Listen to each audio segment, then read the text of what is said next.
Hey guys, welcome back to my channel. Di video hari ini kita akan membahas kasus yang dialami oleh keluarga Coleman.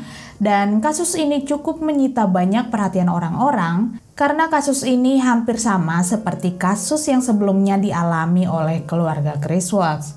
Jadi Chris Coleman lahir pada tanggal 20 Maret tahun 1977 dari pasangan Ron dan Connie Coleman. Chris juga memiliki dua orang saudara laki-laki dan mereka dibesarkan di lingkungan keluarga yang sangat religius. Orang-orang di sekitar Chris menggambarkannya sebagai seorang anak yang cukup aktif di sekolah karena memang dia suka bermain basket dan dia juga memainkan semua jenis olahraga yang ada di sekolahnya. Tapi di antara saudara-saudaranya, Chris adalah anak yang paling pendiam. Setelah lulus dari sekolah menengah, Chris mendaftar sebagai marinir Amerika Serikat dan dia memang diterima di sana. Dia benar-benar melakukannya dengan sangat baik dan dia juga memang seorang pekerja keras. Lalu kemudian pada tahun 1997 di mana Chris saat itu berusia 22 tahun, dia bertemu dengan seorang perempuan yang bernama Sherry yang berusia 21 tahun yang juga merupakan seorang angkatan udara di Amerika Serikat. Dan hubungan mereka kemudian berkembang dengan cepat. Bahkan setelah 3 bulan mereka saling mengenal, Chris membawa Sherry untuk bertemu dengan orang tuanya. Tapi saat itu Chris memperkenalkan Sherry sebagai seorang teman. Dan memang orang tuanya juga berpikir kalau Chris sepertinya tidak akan pernah berkencan dengan Sherry. Karena pada saat itu Sherry mengenakan celana pendek dengan atasan tank top dan juga berambut pirang. Selain itu Sherry juga memiliki tato, jadi pada saat itu orang tua Chris mendapat kesan yang kurang baik mengenai Sherry. Tapi beberapa hari kemudian setelah mereka pulang dari rumah orang tua Chris menelepon ke rumah orang tuanya dan bilang pada mereka kalau Sherry sedang hamil, jadi mereka memutuskan untuk menikah. Sementara orang tua Chris terpaksa harus menerima pernikahan mereka walaupun sebenarnya mereka tetap merasa tidak senang dengan hal ini dan mereka benar-benar tidak menyukai Sherry. Setelah menikah, mereka kemudian pindah ke sebuah kota kecil di Colombia yang terletak di Monroe County. Mereka pindah ke daerah yang cukup tenang di sebuah rumah berlantai 2 dan terdapat danau di halaman belakang rumah mereka. Tidak lama setelah pasangan ini menikah, mereka kemudian memutuskan untuk meninggalkan pekerjaan mereka dari kemiliteran. Kemudian setelah Sherry melahirkan anak pertamanya yang diberi nama Garrett, Chris mulai mencari pekerjaan untuk membiayai kehidupan keluarganya. Tepatnya pada tahun 1998, Chris mulai bekerja di Departemen Keamanan Internasional di Ministry Joyce Meyer, yang merupakan salah satu penginjil yang terkenal di Amerika Serikat. Dan semenjak Chris bekerja di sini, Chris sering bepergian ke luar negeri dan menjauh dari keluarganya. Jadi bisa dibilang Chris cukup sibuk dengan jadwal perjalanannya. Tapi dia bisa menghasilkan uang sebesar $100.000 dalam setahun atau sekitar 1,4 miliar rupiah. Dan ini benar-benar memungkinkan Sherry untuk tetap tinggal di rumah menjadi ibu rumah tangga dan membesarkan anak-anaknya. Karena putra kedua mereka, Gavin, lahir 2 tahun kemudian, tepatnya pada tahun 2000. Tapi seiring berjalannya waktu, tepatnya pada tahun 2008, hubungan pasangan ini semakin tidak harmonis, mereka bahkan sering bertengkar dan hubungan mereka mulai renggang. Tapi kalau dilihat dari luar, pasangan ini justru terlihat seperti pasangan yang sempurna. Dan karena Chris sering bepergian, jadi dia tidak terlalu memiliki banyak waktu untuk keluarganya. Tapi meskipun hubungan mereka sudah tidak harmonis, Chris masih tetap mempertahankan pernikahannya. Karena kalau dia bercerai, maka dia akan kehilangan pekerjaannya. Karena itu adalah aturan yang telah ditetapkan di tempat kerjanya. Lalu pada bulan November tahun 2008, Chris menerima sebuah email yang berisi pesan ancaman yang mengatakan bahwa Chris harus meninggalkan pekerjaannya sebagai kepala keamanan atau sesuatu yang buruk akan terjadi pada keluarganya pada saat mereka tidur. Tapi sepertinya Chris tidak menanggapi hal ini dengan serius, jadi dia hanya mengabaikan pesan tersebut. Tapi pada tahun 2009, pada saat Chris di Hawaii, Sherry menemukan sebuah surat di kotak surat rumah mereka, dan surat itu berisi surat ancaman yang isinya berupa peringatan terakhir pada keluarga Coleman. Dan kalau mereka mengabaikan peringatan ini, maka si pengirim surat ini akan melakukan sesuatu yang buruk pada keluarga Coleman. Lalu setelah diperiksa, ternyata surat tersebut tidak memiliki alamat si pengirim dan surat itu juga tidak memiliki perangko di atasnya. Yang artinya ada seseorang yang datang secara langsung meletakkan surat itu di kotak surat dan siapapun orang ini, dia pasti sudah pernah datang ke rumah mereka. Sherry tentu saja panik setelah mendapat surat tersebut. Kemudian Sherry memberitahu suaminya dan juga mertuanya. Lalu setelah Chris mendapat kabar ini, dia segera kembali dari Hawaii. Dia juga segera membawa surat itu ke kantor polisi untuk diperiksa. Tapi sayangnya tidak ditemukan sidik jari atau apapun yang mengarah pada si pengirim. Kemudian salah satu detektif yang bernama Justin Berlow yang mengetahui kasus ini ternyata tinggal tepat di seberang rumah Chris dan juga Sherry. Jadi detektif ini memutuskan untuk memasang kamera pengawas yang menghadap langsung ke rumah Chris. Dengan begitu mereka bisa melihat siapapun dari kamera pengawas, termasuk orang yang meletakkan sesuatu di depan rumah mereka. Selain itu, polisi juga mulai meningkatkan perlindungan pada keluarga Chris dengan berpatroli di daerah rumah mereka. Tapi sayangnya mereka tidak menemukan apapun yang mencurigakan. Lalu beberapa bulan kemudian, tepatnya pada tanggal 5 Mei tahun 2009, sekitar jam 5.30 pagi, Chris pergi berolahraga ke tempat gym. Lalu sekitar jam 6.30 pagi, Chris menelepon detektif yang tinggal di seberang jalan rumah mereka. Dia meminta si detektif untuk pergi memeriksa rumahnya karena dia tidak dapat menghubungi istrinya. Karena biasanya Sherry dan anak-anaknya sudah bangun di jam tersebut. Detektif John Berlow lalu bergegas pergi ke rumah mereka dan pada saat John mengetuk pintu depan dia tidak mendapatkan jawaban. John lalu pergi ke bagian belakang rumah dan melihat jendela di belakang rumah mereka sudah terbuka lebar. Jadi detektif John masuk melalui jendela tersebut dan dia mencium ada bau cat semprot dan dia merasa kalau ada sesuatu yang salah di sana. Dan benar saja saat dia memeriksanya, dia menemukan tulisan di dinding dengan cat berwarna merah yang bertuliskan, "Kamu sudah membayar harga." Detektif John kemudian menaiki tangga lalu pergi ke kamar tidur yang pertama, yang mana kamar itu adalah kamar Sherry dan juga Chris. Lalu saat itu detektif John melihat ada seseorang di tempat tidur yang ditutupi dengan spray. Dan saat dia menarik spray itu, dia melihat tubuh Sherry yang berusia 31 tahun sudah tidak bernyawa di sana. Detektif juga melihat kalau Sherry telah meninggal karena dicekik dan juga ditemukan luka memar di tubuhnya. Detektif John juga memperkirakan sepertinya sebelum Sherry meninggal, dia sempat melakukan perlawanan. Hal itu terlihat dari beberapa tanda pengikat di lehernya dan juga matanya yang hitam. Kemudian detektif John pergi ke kamar anak-anak, dia melihat hal yang sama pada Gavin yang berusia 9 tahun. Dan dia juga menemukan Garrett yang berusia 11 tahun sudah tidak bernyawa di tempat tidurnya.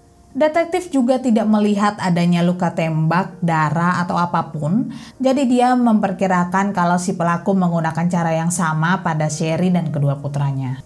Detektif John kemudian menelpon pihak kepolisian dan juga pihak medis. Lalu setelah mereka tiba, mereka dengan cepat mengamankan TKP. Sementara Chris tiba di rumah setelah 13 menit dia menelpon detektif John Berlow. Detektif John lalu memberitahu Chris kalau keluarganya telah meninggal. Tapi saat itu Chris tidak bertanya bagaimana mereka bisa meninggal. Dia juga tidak mencoba untuk masuk dan melihat keluarganya.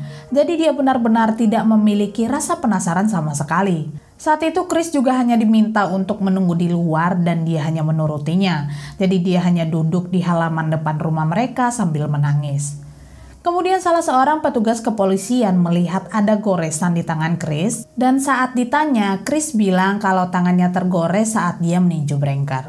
Tapi pihak kepolisian menganggap hal ini mencurigakan, jadi mereka membawa Chris ke kantor polisi untuk diinterogasi. Lalu pada saat mereka menanyakan pada Chris apakah dia dan istrinya berdebat atau semacamnya, Chris bilang kalau mereka tidak memiliki masalah atau hal lainnya yang diperdebatkan. Tapi pada saat diinterogasi, Chris meminta selimut karena dia bilang dia merasa kedinginan. Sementara detektif John merasa hal ini sangat aneh karena dia merasa di dalam ruangan itu justru hangat. Mereka juga melihat kalau Chris mencoba untuk menutupi goresan di tangannya, di mana hal itu benar-benar mencurigakan. Chris Coleman kemudian bilang kalau dia meninggalkan rumah sekitar jam 5:30 pagi dan ketika dia meninggalkan rumahnya, semua keluarganya masih hidup dan juga sehat. Meskipun saat itu polisi curiga dengan Chris, tapi karena kurangnya bukti jadi mereka melepaskannya karena Chris juga harus melakukan upacara pemakaman untuk istri dan anak-anaknya. Sementara tim penyidik mulai menyatukan beberapa bukti yang sebelumnya mereka temukan, seperti bagian di mana Chris terlihat di kamera CCTV pagi itu sekitar jam 5:30 pagi, lalu sekitar jam 6 pagi dia menelepon istrinya untuk membangunkannya. Jadi tim penyidik menyimpulkan setelah Chris pergi ke tempat gym, si pelaku masuk ke dalam rumah mereka lalu menulis sesuatu di dinding dan mengakhiri ketiga korban. Tapi bagi tim penyidik, ada hal yang aneh dari ceritanya. Mereka curiga kalau keluarganya sudah meninggal ketika Chris pergi pagi itu. Ketiga tubuh korban juga telah diperiksa dan hasil laporan otopsi menyimpulkan kalau ketiga korban meninggal sebelum jam 3 pagi. Chris juga sebelumnya bilang ketika Sherry tidak menjawab telepon, dia meminta tetangganya detektif Justin Berlow untuk memeriksanya dan hasil dari kamera pengawas menunjukkan kalau detektif John berjalan ke rumah keluarga Coleman pada jam 6:50 pagi dan pada saat itu juga dia menemukan keluarga Coleman sudah meninggal dan menemukan pesan yang disemprot menggunakan cat di dinding. Hal lainnya yang membuat mereka curiga pada Chris adalah ketika mereka memberitahu Chris bahwa istri dan kedua anaknya telah ditemukan meninggal, tapi dia tidak bertanya bagaimana mereka bisa meninggal atau apa yang telah terjadi pada keluarganya. Dia sama sekali tidak berusaha masuk ke dalam rumah untuk melihat keluarganya. Bahkan saat petugas memintanya untuk menunggu di luar, dia langsung menurutinya tanpa adanya perlawanan. Tim penyidik kemudian melihat kembali email yang sebelumnya dikirim dan tim penyidik ternyata menemukan kalau alamat IP pengirim email itu berasal dari komputer yang ada di kantornya. Selain itu, tim penyidik ternyata juga menemukan pesan teks yang dikirim Sherry pada temannya yang berisi, "Jika sesuatu terjadi padaku, maka Chris-lah yang melakukannya." Dalam pesan itu, Sherry juga menulis kalau Chris ingin bercerai karena Sherry dan anak-anaknya telah menghalangi pekerjaannya. Tim penyidik juga memeriksa komputer milik Chris, lalu mereka menemukan video dan foto yang sangat provokatif di dalam komputer Chris yang direkam pada saat dia di Hawaii bersama dengan seorang wanita yang tentu saja bukan istrinya Sherry, tapi seorang wanita yang bernama Tara yang kebetulan adalah teman baik Sherry dari sekolah menengah. Selain itu, Chris juga ternyata menyimpan informasi tentang Tara di dalam komputernya. Jadi sepertinya Chris telah menguntitnya selama ini. Dia bahkan memiliki informasi yang sangat detail tentang Tara, mulai dari ukuran tubuh, ukuran cincin, dan nama bayi yang akan mereka miliki nantinya yang diberi nama Zoe. Pada saat tim penyidik menanyakan hal ini pada Chris, dia bilang kalau mereka hanya berteman biasa. Tapi tim penyidik menyadari kalau itu adalah perselingkuhan, di mana Chris telah berjanji akan menikahi Tara. Tim penyidik juga menemukan sebuah pesan yang dikirim Chris pada Tara di hari pemakaman keluarganya, di mana Chris memberitahu Tara kalau dia sangat merindukannya. Dan selain itu, setelah tubuh Sherry diperiksa, mereka menemukan ada DNA Chris di kuku jari Sherry. Jadi kemungkinan DNA tersebut menempel pada saat Sherry melakukan perlawanan dan mereka juga menemukan tanda terima pada saat Chris membeli cat berwarna merah di mana cat yang ada di dinding itu cocok dengan cat yang telah dia beli sebelumnya. Tapi ayah Chris menyangkal kecurigaan itu dan dia bilang meskipun ditemukan cat yang sama bukan berarti Chris adalah pelakunya. Pihak kepolisian juga memeriksa hasil rekaman dari kamera pengawas yang sebelumnya telah dipasang yang menunjukkan bahwa tidak ada orang lain yang masuk ke dalam rumah setelah Chris pergi ke tempat gym dan tidak ditemukan DNA orang lain di tubuh korban. Lalu pada bulan April tahun 2011, setelah tim penyidik menemukan semua bukti yang memang mengarah langsung pada Chris, pihak kepolisian akhirnya menangkap Chris Coleman karena telah menyebabkan istri dan kedua putranya meninggal. Kemudian saat Chris dipindahkan ke bangsal, dia mengenakan rompi anti peluru karena alasan keamanan, mengingat sebelumnya keluarga mereka pernah menerima surat ancaman. Lalu pada saat persidangan, Chris memilih untuk diam dan tidak memberikan kesaksian selama 2 minggu persidangan berlangsung. Para ahli kemudian bersaksi dan mengungkapkan kalau ketika korban telah meninggal antara jam 3 pagi dan jam 5 pagi, yang artinya pada jam tersebut Chris sedang berada di rumah. Selain itu, pada saat persidangan, Tara juga hadir memberikan kesaksiannya. Dia bilang kalau Chris memang telah berjanji untuk memberikan surat cerai pada hari di mana keluarganya ditemukan meninggal. Sementara jaksa penuntut membawa tuduhan-tuduhan yang ditemukan di penyidik menjadi kemungkinan motif Chris, yaitu keinginan untuk berpisah dengan keluarganya, dan dia ingin memulai kehidupan baru dengan kekasihnya Tara. Tapi dia takut nantinya dia akan dipecat dari pekerjaannya jika terjadi perceraian. Pengadilan kemudian memberikan hukuman penjara seumur hidup pada Chris tanpa adanya pembebasan bersyarat, tapi kemudian Chris menyatakan ketidakbersalahannya dan dia mengajukan banding untuk dilakukan percobaan ulang pada tahun 2014, tapi banding tersebut ditolak oleh pihak pengadilan. Dan mereka yang tidak bersalah harus membayar harga untuk obsesi Chris atas pekerjaan dan kekasih atau selingkuhannya. Anyway, terima kasih banyak telah menonton video ini. Kalian juga bisa memberikan opini kalian di kolom komentar. Dan sampai jumpa di video selanjutnya.